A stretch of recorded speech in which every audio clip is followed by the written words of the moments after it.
할렐루야. 인사 나누겠습니다. 반갑습니다. 참 잘 오셨습니다. 내일이면 무슨 날입니까? 초복이.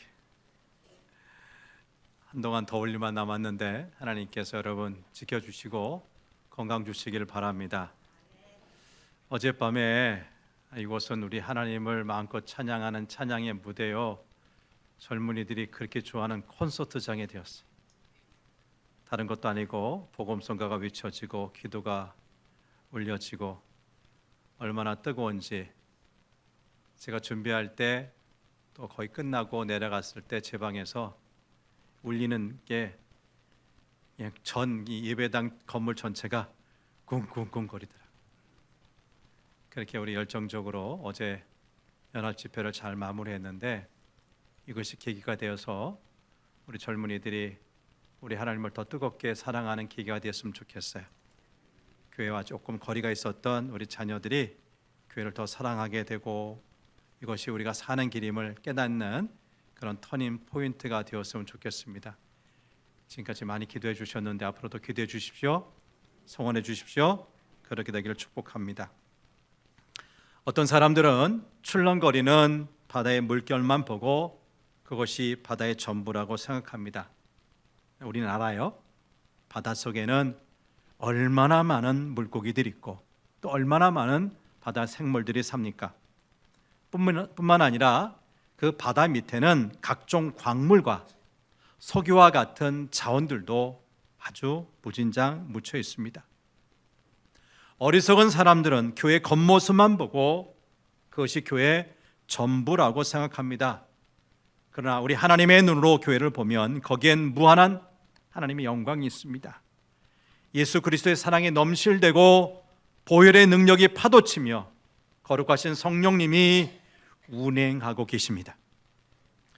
에베소서라는 비행기를 타고 높은 하늘에 올라가 하나님의 눈으로 이 세상을 내려다보면 가장 신비하고 존귀한 존재가 저와 여러분처럼 구원받은 성도들이에요. 그리고 가장 신비한 공동체가 주의 몸된 교회예요. 아멘. 자, 오늘 본문 앞에 나오는 에베소서 1장 1절 말씀을 같이 한번 읽어보지요. 시작. 하나님의 뜻으로 말미암아 그리스도 예수의 사도된 바울은 에베소에 있는 성도들과 그리스도 예수 안에 있는 신실한 자들에게 편지하노니. 시작이 반이다는 말이 있어요. 시작이 중요해요. 사도 바울이 에베소에 있는 교회 성도들에게 편지하는데 그 첫 절에서 아주 중요한 주제를 던지고 있어요. 그것은 하나님을 믿는 사람들, 하나님을 믿는 우리는 어떤 존재인가, 본질적인 이야기를 하는 겁니다. 나태주라고 하는 시인이 쓴 풀꽃이란 시가 있어요. 한번 들어보세요. 자세히 보아야 예쁘다. 오래 보아야 사랑스럽다. 너도 그렇다. 아주 짧은 시인데 깊은 울림이 있죠. 시인은 지나가는 길곁 그 어딘가에 핀 풀꽃의 아름다움에 취해 있어요. 처음에 별것 아닌데 자세히 보면 볼수록 아름답고요, 오래 보니까 사랑스럽기까지 합니다. 이름 모를 풀꽃 하나도 자세히 보면 아름답고 또 사랑스럽듯이 사람도 마찬가지라는 거죠. 여러분, 우리 인간은 대충 밥 먹고 사는 존재가 아닙니다. 자세히 보아야 합니다. 자세히 보면 우리는 하나님 안에서 대단한 존재들입니다. 다시 에베소서 1장 1절 말씀을 보겠습니다. 시작. 하나님의 뜻으로 말미암아 그리스도 예수의 사도된 바울은 에베소에 있는 성도들과 그리스도 예수 안에 있는 신실한 자들에게 편지하노니. 여기서 바울은 에베소 교회 교인들을 에베소에 있는 누구라고 했어요? 성도들. 영어로 하면 세인트라고 했어요. 여러분, 성도가 뭡니까? 우리 교회 이름이네요.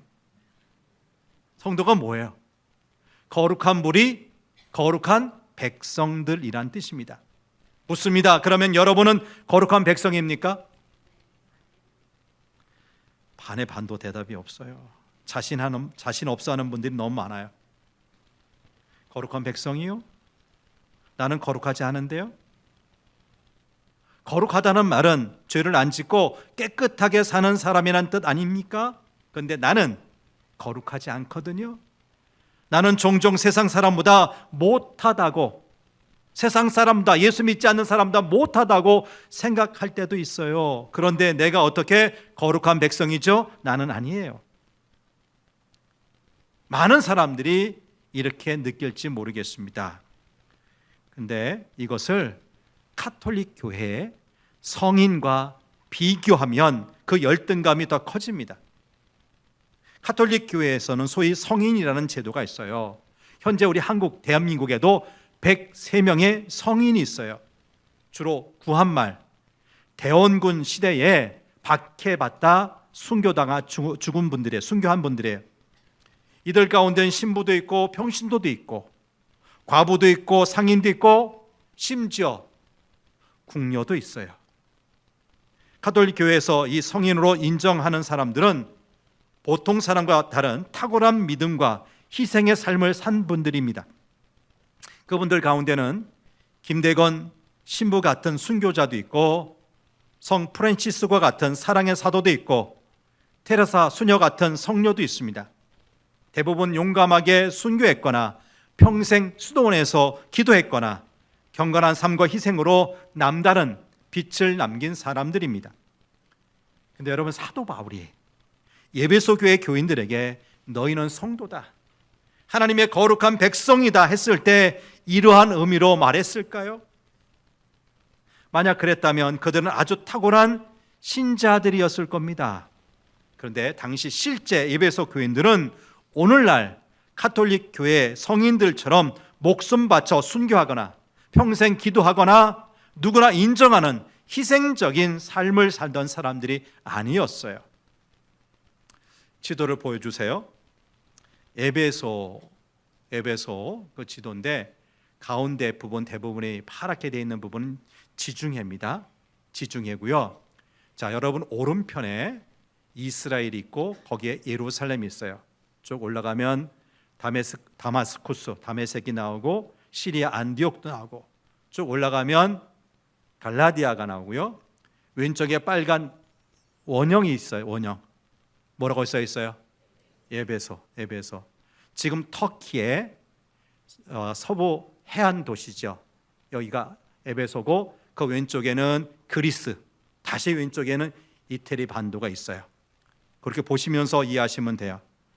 과거 로마 시대 이 에베소라는 도시는 큰 도시인데 지금도 가보면 수많은 유적들이 있어요. 다음 장면 보여주세요. 우리가 2010년 성지순례 갔을 때 제가 직접 찍은 에베소에 있는, 지금도 남아있는 원형극장이에요. 옛날 로마 시대에 건축한 것이고 지금도 이곳에서 수많은 콘서트들이, 연주회들이 열리는 것을 볼 수 있어요. 그 다음 장면은 크레테스 거리입니다. 이렇게 아주 그 광장의 거리가 얼마나 견고하게 남아있는지 몰라요. 다음이에요. 셀수스 도서관이에요. 사도행전 19장을 보면 두란노 서원이라고 나와요. 그곳입니다. 그곳인데 여러분, 사람 앞에 있는 사람과 지금 남아있는, 대부분 무너졌고 저 뒤쪽 벽 보면 높이가 어느 정도 되는 거 가늠되죠? 이 도서관의 규모를 보면 당시 에베소의 학문 수준이 당대 최고의 도시였음을 짐작할 수 있어요. 그런데 저를 더욱 놀라게 한 것은 바로 도서관 앞에 길 하나 사이로 매음굴이 있다는 거예요. 도서관에서 멀지 않은 대리석 바닥에 잘 보세요. 가운데 발자국이 있죠. 발자국이 새겨져 있고요. 그 왼쪽 오른쪽에는 여러분 보일 듯 말 듯 하는데 여자 얼굴이 그려져 있어요. 그리고 발 왼쪽 위에는 점으로 만든 하트 모양이 있고요. 발 아래쪽 오른쪽 아래로는 또 사각형이 새겨져 있어요. 이 우측 아래에 있는 사각형은 외상 장부를 가리키는 것으로 오늘날 따지면 신용 카드와 같은 것이고요. 발바닥은 뭘 상징할까요? 미성년자 출입금지 표시.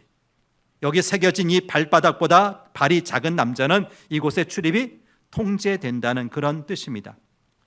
이처럼 에베소는 뛰어난 학문의 도시인 동시에 매춘, 몸을 파는 그런 매춘이 성행했던 타락의 도시이기도 했어요. 에베소 교회 교인들은 그런 곳에 살던 사람들입니다. 도시 분위기가 이랬는데 어떻게 에베소 교회에 다니는 성도들만, 그런 사람들만 거룩하게 살 수 있었겠어요? 근데 바로 그 도시에 살던 신자들을 바울은 성도라고 불렀어요. 여러분은 사도 바울이 자신의 13권의 서신들 모두, 서신에서 모두 40회 이상 믿는 사람을 성도라고 불렀다는 사실 아십니까? 에베소에 있는 성도들, 고린도에 있는 성도들, 그리고 빌립보에 있는 성도들. 근데 바울이 성도라는 말을 쓸 때 요즘 카톨릭이 의미하는 어떤 특별한 사람을 염두에 두진 않았어요. 바울이 성도라고 할 때 그것은 그저 예수님을 믿는 사람이란 뜻이었습니다. 그러니까 바울에게는 예수님을 믿는 사람은 누구나 다 뭐예요? 성도였던 거예요. 지금 캐톨릭에서 얘기하는 그런 성인과도 같은 의미가 아니에요. 그렇습니다. 예수님을 믿는 사람이 성도입니다. 잘 들으세요. 우리 행동이 바뀌었기 때문에 성도가 아니라 신분이 바뀌었기 때문에 성도입니다. 아멘 소리가 없는 거 보니까 하나도 못 알아듣신 것 같아. 다시요. 예수 믿기 전에 행동과 예수 믿은 다음에 행동이 아주 거룩하게 흠도 티도 없이 바뀌어서 성도가 아니라 우리의 신분이 사탄 마귀의 자녀에서 하나님의 자녀로 바뀌었기 때문에 성도라고요. 저나 여러분이나 사람은 누구나 거룩하지 않아요. 모두 다 죄인이에요. 그렇잖아요? 그런데도 거룩하신 하나님이 죄인인, 전혀 거룩하지 않은 죄인인 우리를 받아주셨어요. 거룩하신 하나님께서 자신의 아들 예수님을 통해서 우리의 죄를 십자가에서 깨끗이 씻어주셨어요. 이렇게 예수님이 용서하신 우리 안에 거룩하신 성령님이 들어오셨어요. 따라서 이제 우리 안에는 거룩하신 누가 계세요? 하나님이, 성령님이 계세요. 여러분, 우리가 거룩한 것은 우리 행동 때문이 아니라 거룩하신 하나님, 우리 안에 계신 거룩하신 하나님 때문임을 믿으시길 바랍니다. 거룩하신 하나님이 거룩하지 못한 우리를 받아주셨습니다. 세상 사람들이 우리를 사람 취급을 안 해도 하나님께서 우리를 사람 취급하셨다는 것이 중요하다는 말씀입니다. 바울은 조금 더 나아가서 예수님을 믿는 사람이 성도인 이유를 한마디로 말합니다. 다시 1절 하반절 말씀입니다. 1절 하반절 시작. 그리스도 예수 안에 있는 신실한 자들에게 편지하노니. 예수 그리스도 안에 있는 신실한 자, 핵심은 그리스도 안에 있다는 말입니다. 그리스도 안에 있다는 말은 그리스도가 우리 삶의 중심이요 우리 신앙의 중심이라는 뜻입니다.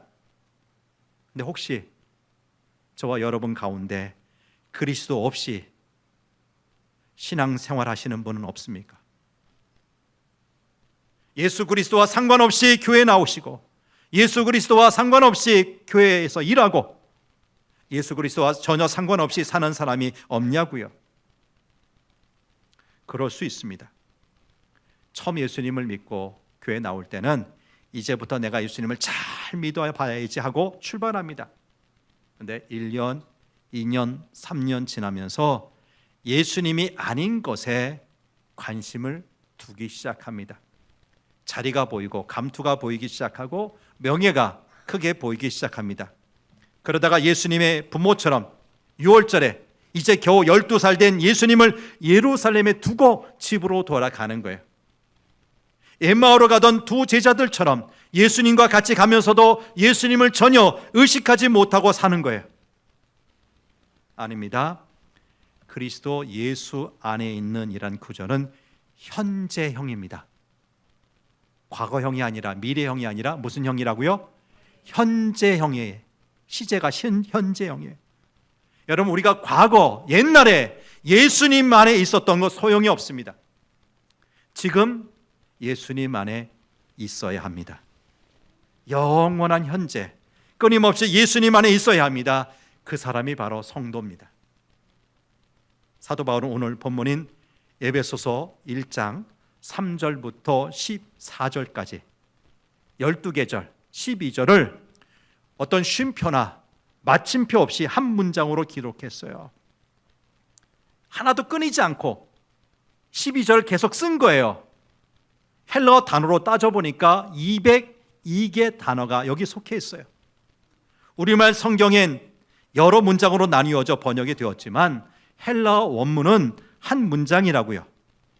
지금까지 발견된 헬라어 문장 가운데 가장 긴 문장입니다. 그 내용을 보니까 나를 선택하신 하나님, 나를 구속하신 예수님, 나를 인정하셔서 도장 꽝 찍으신 성령님을 찬양한다는 것입니다. 여러분, 성경에서 가장 긴 문장에 담긴 핵심은 이렇게 하늘에 속한 신령한 복이에요. 그런데 하늘에 속한 신령한 복의 창고를 여는 열쇠가 있습니다. 비밀번호가 있다고요. 어제 제가 청년 집회에서 간단하게 소개한 이야기인데요.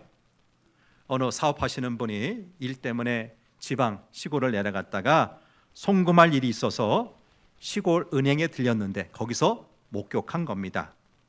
할머니 한 분이 은행에 있는 여직원과 실랑이를 벌이고 있어요. 창고에 있는 여직원이 이 할머니에게 묻습니다. 할매, 비밀번호가 뭐라요? 그러자 할머니가 아주 작은 소리로 비둘기라고 말을 하는 거예요. 여직원이 황당하다고 생각하면서 표정을 지으면서 이야기합니다. 여러분, 은행 가서 비밀번호를 눌러보셨죠? 비밀번호 어떻게 돼 있어요? 안 가보셔서 모르나? 1, 2, 3, 4, 5, 6, 7, 8, 9, 0 이렇게 돼 있죠? 그걸 이제 번호를 누르는 건데 비둘기가 어디 있어요? 여직원이 황당히 하면서 다시 한번 묻습니다. 할매요, 비밀번호 말 안 하면 돈 못 찾는 거 아닌겨? 비밀번호 말하이소. 그러니까 할머니가 살짝 입을 가리면서 한 번 더 이야기합니다. 비둘기. 인내 한계를 보인 이 여직원이 이제는 좀 소리를 높여서 할매요, 지금 바쁜데 장난하는 것도 아니고 왜 이러는겨? 퍼뜩 비밀번호 데이소라고 나무라듯 말했어요. 그제 할머니가 비밀번호를 말하는데 그걸 들은 거기에 있었던 은행 직원들이 다 배꼽 잡고 웃는 거예요. 할머니가 말한 비밀번호가 뭔지 아세요? 비둘기 9999. 여러분, 은행 창구에서 눌러야 될 비밀번호가 있고요. 우리가 여러분 스마트폰으로 아니면 집에 있는 컴퓨터 인터넷으로 우리가 많은 각종 증명서를 띄고 여러 가지를 확인하는 거 있죠. 그럴 때마다 우리가 꼭 눌러야 되는 게 뭐예요? 아이디가 있고 비밀번호가 있어요. 여러분, 우리가 하늘에 속한 신령한 복을 여는 비밀번호가 있다는 걸 아시길 바랍니다. 뭔지 아세요? 할렐루야, 곧 찬송하리도아입니다. 찬송입니다. 찬송. 여기서 찬송이란 악기를 연주하고 목소리를 높여 노래하는 것이 아닙니다. 물론 그것도 찬송입니다. 근데 여기서 찬송이란 하나님이 어떤 분인지, 우리 하나님이 하신 일이 얼마나 위대한 일인지 몸과 마음 그리고 우리의 입술과 노래로 드리는 것을 말합니다. 여러분, 우리 하나님께서 가장 받고 싶어하는 것이 찬송이요, 우리 성도가 하나님께 드릴 수 있는 최고의 것도 찬송입니다. 하나님이 우리를 자녀 삼으신 목적이 바로 이 찬송을 받으시기 위해서 아닙니까? 이사야 43장 21절 말씀을 통해서 확인해 봅니다. 시작. 이 백성은 내가 나를 위하여 지었나니 나를 찬송하게 하기 위함이라. 이스라엘 백성을 만드신 이유, 저와 여러분을 만드신 이유 뭡니까? 내가 나를 위하여서 지었어. 그것은 나를 찬송하게 하려 함이야. 여러분, 우리 현대인들이 왜 그리 환경에 따라 흔들리는 삶을 삽니까? 왜 끊임없이 무언가 채워지지 않은 허전한 얼굴로 삽니까? 하늘의 풍성한 창고를 여는 비밀번호를 모르기 때문 아니겠어요? 육신의 배가 채워지지 않을 때는 음식을 먹으면 됩니다. 그러나 영혼이 허하고 마음이 공허할 때 어떻게 그 허전함을 채워야 할지는 모르는 거예요. 그래서 자신을 술과 쾌락과 정욕에 던져버려요. 중독이 되도록 인터넷을 뒤지거나 소위 스타들에 집착하기도 합니다. 심리학자들의 말에 의하면 마음의 상처가 많거나 사랑의 결핍이 심할수록 그 마음의 구멍이 크다고 합니다. 여러분, 이처럼 채워지지 않는 빈 공간, 웅덩이가 클수록 상처를 쉽게 받고 쉽게 허전해하고 땅의 것들에 집착하게 된다는 거예요. 근데 여러분, 우리 인간의 가슴에 뚫린 구멍과 상처는 결코 땅의 것들로 메울 수가 없어요. 환경이 좋아진다고 해결되는 것이 아닙니다. 왜요? 그 구멍이 지구보다 크기 때문이에요. 그러게 오직 우주보다 크신 우리 하나님으로만 채워질 수가 있습니다. 이것이 바로 사도 바울이 말하는 하늘에 있는 신령한 복, 곧 영적인 복입니다. 이 하늘에 속한 신령한 복을 알았던 사도 바울은 오늘 본문에서 쉴 새도 없이 폭포처럼 그 복이 무엇인지 쏟아내고 있습니다.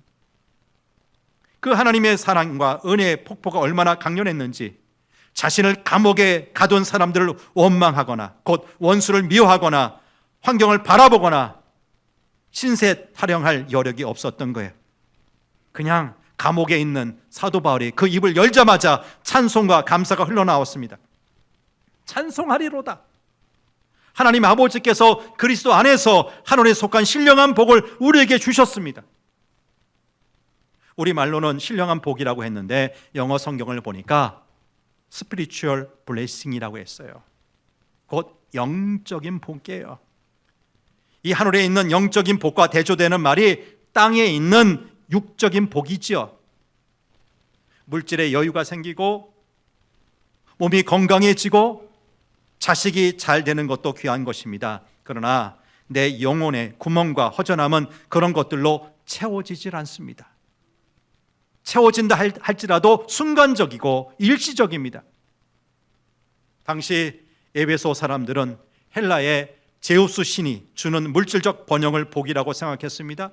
그러나 바울은 하나님 아버지께서 주시는 영적인 복이 있다고 했습니다. 당시 에베소 사람들은 아테네 여신이 인간에게 행복을 준다고 생각했습니다. 그러나 바울은 그리스도 안에서 얻는 영적인 복이 진짜라고 했습니다. 여러분 잘 아시는 유명한 전도자여 설교가인 D.L. 무디가 62세 때 일입니다. 당시 평균 나이가 58세 정도 됐다고 하니까 62세 된 무디의 나이 많은 거예요, 적은 거예요? 꽤 많은 나이였던 거죠. 그런데 어느 날 신문에 올드 무디가 이렇다 저렇다라는 기사가 실렸어요. 사실 그 내용은 무디를 칭찬하는 기사였는데 막상 그 주인공 무디는 늙었다는 말 때문에 화가 났어요. 주일날이 돼서 설교하기 위해서 저처럼 강대상에 올랐습니다. 그리고 말합니다. 여러분, 엊그제 아침 신문 보셨죠? 나를 보고 늙었다고 썼습니다. 여러분, 제가 늙었나요? 그랬더니 교인들이 가만히 있는 거예요. 진짜 늙었거든요. 평균 나이가 58세 때 62세니까 늙었잖아요. 제가 늙었나요? 그러니까 대답도 못하고 아니로 그럴 수도 없잖아. 가만히 있는 거예요. 저는 이제 겨우 62세인데 곧 죽을 사람으로 알았던 모양입니다. 아닙니다. 저는 100살을 살 거예요. 이제 교회는 가만히 있다 못해 고개를 숙입니다. 우리 목사님 이제 노망이 들었나? 아니요, 나는 1000년을 살 거요. 10,000년을 살 거요. 10만 년에 10만 년을 살아 나는 영원히 영생하며 살 것입니다. 그랬더니 그 제자야, 그 설교를 듣는 교인들이 아멘 화답했다는 이야기입니다. 여러분, 우리가 앞으로 살아야 할 영생이라는 세월은 지금까지 이 땅에서 산 우리의 60년, 70년, 80년과 비교할 수 없는 기간입니다. 이 80년이라는 세월은 한순간 점에 불과합니다. 우리는 이 땅에서 이렇게 사는 동안 하늘에 속한 신령한 영적인 복을 준비하며 사는 겁니다. 첫째, 하늘에 속한 신령한 복이 무엇인가 하는 말씀이 오늘 본문 가운데 4절부터 6절에 나와 있어요. 4절부터 6절 말씀, 한마디로 창세전에 그리스도 안에서 우리를 어떻게 하셨다고요? 선택하셨다는 거예요. 인간의 구원이 우리 하나님의 전적인 선택에 있느냐, 아니면 우리 인간의 자유의지에 의한 것이냐, 만민 구원이냐, 아니면 선택된 사람들에게만 구원이 있느냐, 신학자들 사이에서 끊임없이 논쟁하고 고민해왔던 문제입니다. 이 문제에 대하여 모든 교파, 모든 사람들에게 만족스럽게 설명할 수 있는 사람 없습니다. 선택의 교리가 어려워서라기보다는 성경에 서로 다른 주장이 충돌하는 것처럼 보이기 때문입니다. 여러분, 우리가 구원받은 것이 우리 하나님께서 나를 선택하셨기 때문입니까? 아니면 그런 내가 예수를 믿었기 때문입니까? 이 문제 때문에 교파가 나눠졌어요. 장로교와 감리교가 나눠졌다고요. 우리 어디에 속해 있어요? 장로교는 뭘 믿어요? 하나님의 선택, 하나님의 택하심을 믿어요. 강조하는 거죠. 반대로 인간의 자유의지가 크다고 주장하는 교파도 있어요. 그런데 우리가 이성적으로 이해가 되든지 안 되든지 성경은 분명히 하나님께서 우리를 선택하셨다 말씀합니다. 요한복음 15장 16절 앞에 있는 말씀을 같이 보죠. 시작. 너희가 나를 택한 것이 아니요 내가 너희를 택하여 세웠나니. 예수님께서 12제자를 선택하셨고 예수님께서 오늘날 저와 여러분을 하나님의 자녀로 선택하셨다는 말씀입니다. 우리가 예수님을 믿고 교회 다니는 것은 하나님이 하신 것입니다. 우리가 하나님을 믿거나 우리가 하나님을 선택한 것이 아니라는 거예요. 성경은 이 사실에 대해서 수없이 반복해서 말씀했어요. 이스라엘아, 야곱아, 내가 너희를 택했단다. 은혜로 택했단다. 내가 너희를 불렀어. 너희는 내 것이야. 그러니까 두려워하지 마. 놀라지 마. 내가 너를 내 손바닥에 새겼어. 그렇게 내가 너를 지켜보고 있어. 하나님께서 우리를 선택하셨다는 이야기를 수없이 반복해서 말씀하십니다. 왜요? 이 말씀이 너무 중요하기 때문이죠. 그런데 타락한 인간은 자신이 구원받는데도 자신이 한몫하고 싶은 마음이 있어요. 우리 하나님께서 99%까지 하셨다면 나도 1%는 한 것이 아닌가?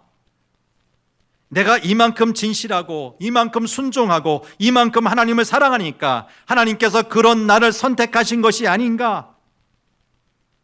인간의 공로, 나의 공로를 단 1% 아니 0.1%라도 끼워넣고 싶어 하는 거지요. 그건 아닙니다. 100%, 순도 100% 전적 하나님의 은혜입니다. 이것을 말씀하시기 위하여 오직 하나님의 은혜, 선택의 교리를 말씀하시는 것입니다. 여러분, 이 선택의 교리가 우리에게 주는 신령한 복은 흔들리지 않는 구원의 확신입니다. 여러분, 만약 구원의 근거가 우리 사람에게 내게 있다면 그것은 불안하기 짝이 없습니다. 설령 내가 하나님을 기쁘시게 선교지도 다녀오고 봉사도 많이 하고 헌금도 많이 하고 매일같이 기도하고 열심히 살았다 칩시다. 그럴 때는 구원받은 것 같죠? 신나죠? 네, 계속 그렇게 살 수 있나요? 살다 보니까 실수합니다. 넘어집니다. 명명백백하게 잘못을 범합니다. 그러면 어떻게 돼요? 내가 구원받았나? 군의 뿌리부터 흔들흔들 걸리는 거예요. 근데 여러분, 구원의 근거가 우리에게 있는 것이 아니라 하나님의 선택하심이 있기에 우리 구원은 결코 왔다 갔다 할 수가 없습니다. 아멘. 우리 하나님은 우리 인간처럼 변덕스러운 분이 아닙니다. 천국에 있는 당신의 자녀를 기분 나쁘다고 지옥으로 쫓아내는 분이 아니라고요. 한번 우리를 자녀로 삼으셨으면 우리 환경 여하에 따라 변경되지 않습니다. 이것이 선택의 교리가 주는 영적 복입니다. 그런데 이 선택의 교리를 숙명론, 운명론으로 오해해서 전도할 필요까지 없다고 생각하는 사람들이 있어요. 아니, 하나님께서 구원받을 자 다 선택하셨는데 굳이 내가 이 더운 날 바깥에 나가서 힘들게 전도할 필요 있나? 추운 겨울 바깥에 나가서 왜 전도해야 되지? 생각하는 사람들이 있어요. 아닙니다. 하나님은 자신이 선택한 사람을 우리의 순종을 통해, 우리의 전도를 통해 천국으로 부르시는 거예요. 이것을 오늘 본문에서는 그리스도 안에서 우리를 선택하셨다고 한 것입니다. 그러니까 복음 전파를 통해서 선택받은 자와 버림받은 자가 나눠지는 거지요. 그런데 오늘 본문에서 우리를 혼란케 하는 말씀이 하나 있어요. 그것은 창세 전에 우리를 선택하셨다는 것입니다. 창세기를 보면 하나님께서 제일 먼저 창조하신 것이 무엇이죠? 천지 만물, 빛이 있으라, 뭐가 있으라, 뭐가 있으라. 다 창조하신 다음 마지막 날, 마지막 순간에 우리 인간을 창조하셨어요. 그런데 어찌 창세 전에 우리를 선택하셨다는 말입니까? 논리적으로 말이 안 되는 것 같아요. 그러나 여기 바로 진리가 있어요. 우리 하나님의 계획 안에, 그 크신 계획 안에 세상이 창조되기도 전 인간이 있었고 우리 인간이 하나님의 계획 안에 있었다는 것입니다. 하나님은 우리 인간을 위하여 세상을 창조하신 거예요. 점점 진화되어 인간이 된 것이 아닙니다. 처음부터 하나님의 관심은 우리 인간에게 있었고 하나님의 사랑의 대상은 인간, 바로 우리라는 것입니다. 하나님은 온 천하에 사랑할 대상이라곤 나 하나밖에, 여러분 하나밖에 없는 것처럼 저와 여러분을 사랑하십니다. 믿으시죠? 그렇게 사랑하십니다. 그런데 어떤 분은 이 말이 도저히 이해가 안 된다는 분이 있어요. 그래서 그분에게 당신 자녀가 몇입니까? 물었더니 자녀가 넷이랍니다. 그래서 이야기합니다. 그러면 자녀 넷을 사랑하는데 당신은 맏이에게는 4분의 1 사랑하고 둘째에게도 4분의 1, 셋째에게도 4분의 1, 그리고 막내에게도 4분의 1씩 사랑하십니까? 나눠서 사랑하십니까? 물어요. 아니요. 내가 가진 모든 사랑을 쏟아서 맏이도 사랑하고 둘째, 셋째, 그리고 막내도 사랑합니다. 대답합니다. 여러분, 하나님은 한국에 있는 모든 그리스도인들을 사랑하시는데 우리 남한에 있는 크리스찬들 1000만 교인이라고 하잖아요. 좀 줄었다 칩시다. 아무튼 1000만으로 따져서 그러면 1000만 분의 1씩 우리를 사랑하십니까? 아니에요. 우리가 전부인 것처럼, 다인 것처럼 우리를 사랑하심을 믿으시길 바랍니다. 이것이 얼마나 굉장한 것인지 모르기 때문에 우리는 별로 중요하지 않은 일, 작은 일에도 낙심하고 좌절하는 것입니다. 아닙니다. 우리는 하나님이 창세 전에 선택한 존재, 존귀한, 선택하신 존귀한 존재임을 잊지 마시기를 바랍니다. 택하신 자들에게 따른 또 다른 신령한 복이 있어요. 4절 하반절 말씀인데 같이 볼까요? 시작.